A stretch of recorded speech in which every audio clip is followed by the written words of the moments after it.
morning, YouTubers. Coming at you here, I have a Cub Cadet. It is a 2166. I'm not really sure what year that is. I bought this thing used. I had it probably 5 years. Ran pretty good. Did oil changes and everything on it. And then I started having some carb trouble. And what was happening was, if I remember right, because I had this thing parked for the last 5 years. And you can see she's been parked pretty bad. I had carburetor issues, and I believe I had oil spurting out of here. I did do some research online. I believe there's a valve back there somewhere. I'm going to take a look here and do a little bit more research once I tear this down. And we're going to see what we can get ourselves into. I know right now the battery's dead, so I do have my battery pack out here. Let's check the oil. I believe it had oil whenever I parked it. And she does. Pretty good oil. Tell it hasn't been changed in a while, so we'll take a look at that.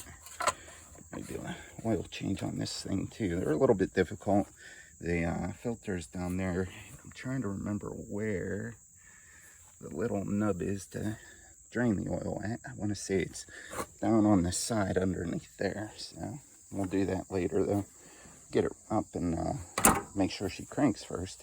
Right now I have an issue with the choke. I did spray a little bit of WD-40 on that already, and it just doesn't want to move. However, you come in here, and, well, I guess that's a little bit stuck too, huh? I'm going to have to take a look at that. You can see it's just dirty, mostly for the main part of the body. Got a good button there. Here's the rest of the carburetor. Got my gas cap lid. I believe it was still pretty good on here. Yeah, that seal looks pretty decent. Bit of gas in there, I don't remember that. You can tell I was having troubles with the seat prior to parking it. That was how I softened the blows, because my spring over here had gone bad. My reverse button kept falling off. There's a little screw that goes up in there. I just got to get a new one. So we'll take care of that. Plans for this thing are to probably throw a snow blade on it and just use it in the wintertime as a snow plow. I must have an oil leak somewhere, because I do see some oil down here, so I'll take a look at that.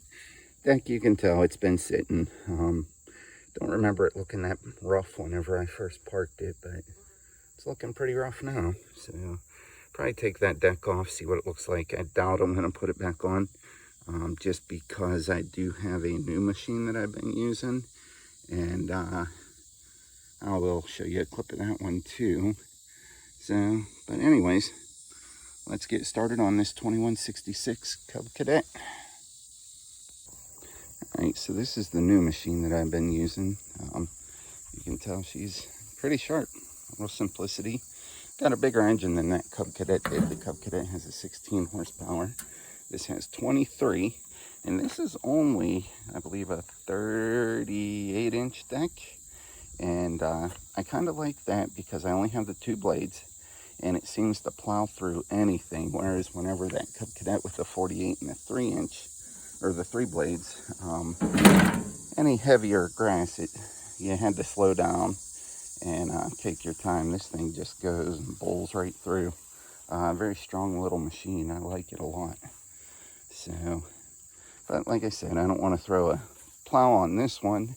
I'd rather use it on the old Cub Cadet. So that's the plan. We'll see if it works out. And just a few more things I wanted to show you prior to getting into this. And the headlights, they've seen better days. I do have a lot of trees around here, and I try and sneak underneath, and didn't quite make it a time or two. My seat pretty much shot. See, I have plants growing up through. And my back tires, I was really surprised because the front 2 held air, but the back ones. And the funny thing is, whenever I parked it, the front left was the one going flat on me. These 2 never gave me a problem, but both the seals are broke. I'm gonna have to fix that too. So there's the transmission. I have it released right now because there we go. But all right, I'm gonna get ready to start digging into this, and I'll keep you guys along. All right, got the battery pack hooked up here. We're just gonna turn the key and see if we have anything at all. Well, you know what probably help? I turn the battery pack on. All right. Nothing. However, I did have a little solenoid problem whenever I parked this, so we will come over here and tap on that with a screwdriver and see if we can get anything going. All right, note to self, anytime we start this thing, I forgot, you had to be sitting in the seat, which I'm not going to do today for obvious reasons, or you have to have the parking brake on. Was not thinking of that. So it will turn over. Starter seems to be working fine right now, so happy with that. So at least we know it'll run if we need to. I believe there's good compression in there. Sounded like it. We'll check for a spark here in a little bit.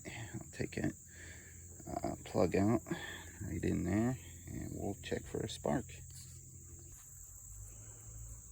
All right, so here's the spark plug. Looks a little bit white on there.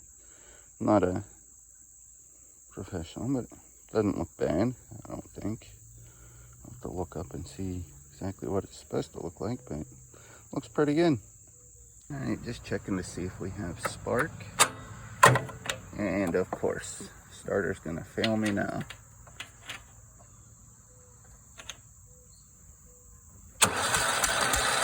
And we do, we have pretty good spark there. All right, happy with that. All right, well, I was gonna try just getting it started with a little bit of starter fluid in through the carburetor, but I thought twice about it. I don't want to suck anything in. I want to make sure everything's clean there before I do. So I'm going to get that little cover off. And I do know you have to be careful here for your choke, and I believe your throttle connects back there somewhere too. So first thing though, we're going to get all these panels off, make getting to the engine a little bit more easy. All right, I got the hood off, easy enough. There's a few bolts holding those on. A little clip here holding the headlight into right there, and just squeeze that, pushed it through. And I'm gonna take these side panels off, but they're easy enough. Just twist these. There's a few down here. There's one, and they just slide right off. Now this one, I lost it previously, so I'm gonna have to get that off, but I'll get back to you whenever I have this stuff all removed. All right, here's where you empty the oil in. Right through there. Got quite a bit of an oil leak here, so I'm not sure. It might be, oh wow, yeah, I must not have tightened that up quite enough, huh? But we'll see. Anyways, got the panels all off. We're gonna take a look at the carburetor here and see what we can do with that choke line, see if we can get it freed up. All right, took these two nuts off, 10 millimeters. I'm just gonna pop this little cover off.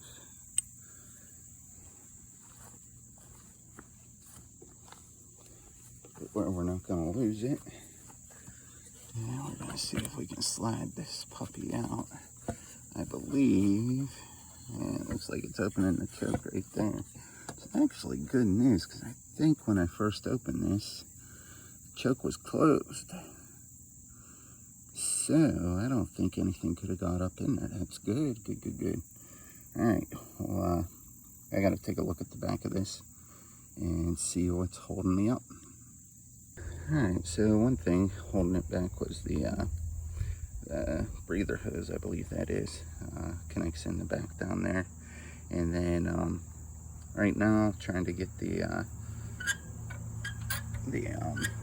throttle, or not throttle, choke. And I have looked online, and it seems like it's a big pain trying to get that out. without bending that wire up too much. So I'm going to do my best, see what I can do. Alright, so just playing around with this for a little bit. I think I came up with a good game plan. I'm going to try to hold this where you guys can see what I'm doing. I don't have a stand, but well, I'll just explain it, then I'll do it. Anyways, there's a lip underneath here. Looks like if you turn this sideways and in towards, and then lean it down, I might be able to get that screwdriver in just enough to flip it up and over. You can see right there's that lip I'm talking about. So I think we'll be able to get it that way. We'll try.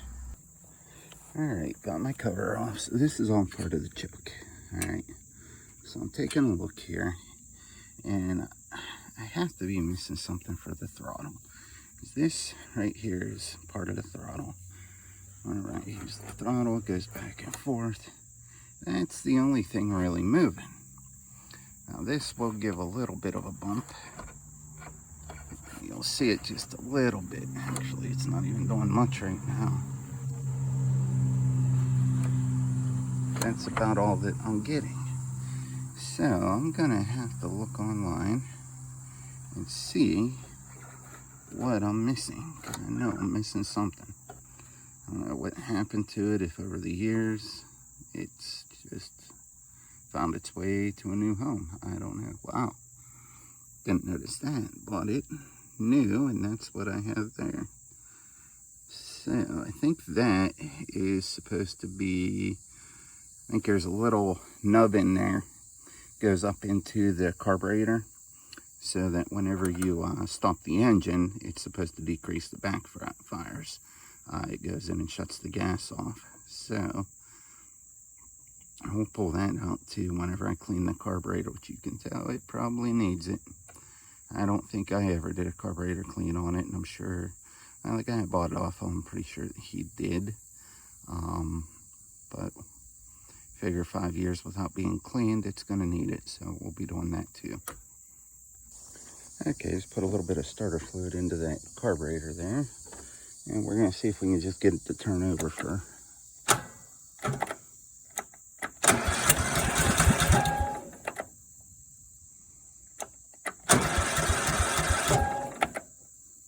Alright, let's try this again.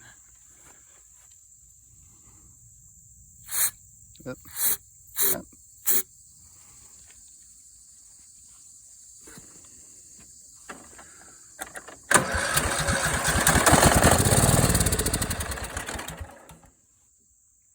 Well, she runs. Okay, I got the carburetor cover all the way off. Took a little finagling.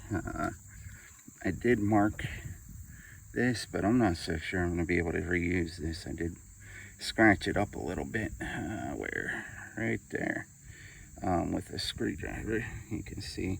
Now I know right exactly where to put it, so hopefully it'll be less trying to get it tuned back up. But we'll see. I don't even know that this is going to work. I mean, it's not budging at all. So we'll see. Right now what I'm going to do is I'm going to go and get a plastic bag. I'm going to cover my whole carburetor here. I'll probably try and clean that off to the side. But we'll cover that up. I'm going to hose this thing down, try and clean it. You can see a little mouse nest in there. We'll get rid of that. Get all this cleaned up. And you can tell, I wiped that off whenever I first started. So it's just leaking right from this filter that's fairly loose on there. I didn't realize how loose that was. Hopefully that's the only place it's leaking from. We'll get it cleaned up so we can get a better look at it. So I'll show it to you whenever she's looking pretty. And before I get started cleaning it too, I just wanted to show you guys my beautiful, wonderful garage. Got quite the view up here. I mean, the ceiling's very nice. And it's probably the best garage in the world, I guess. Always just enough light. Whenever there's not enough light, you just call it quits for the day. There's my bench. And I think that's about it. So, alright, I'll have to clean this machine up.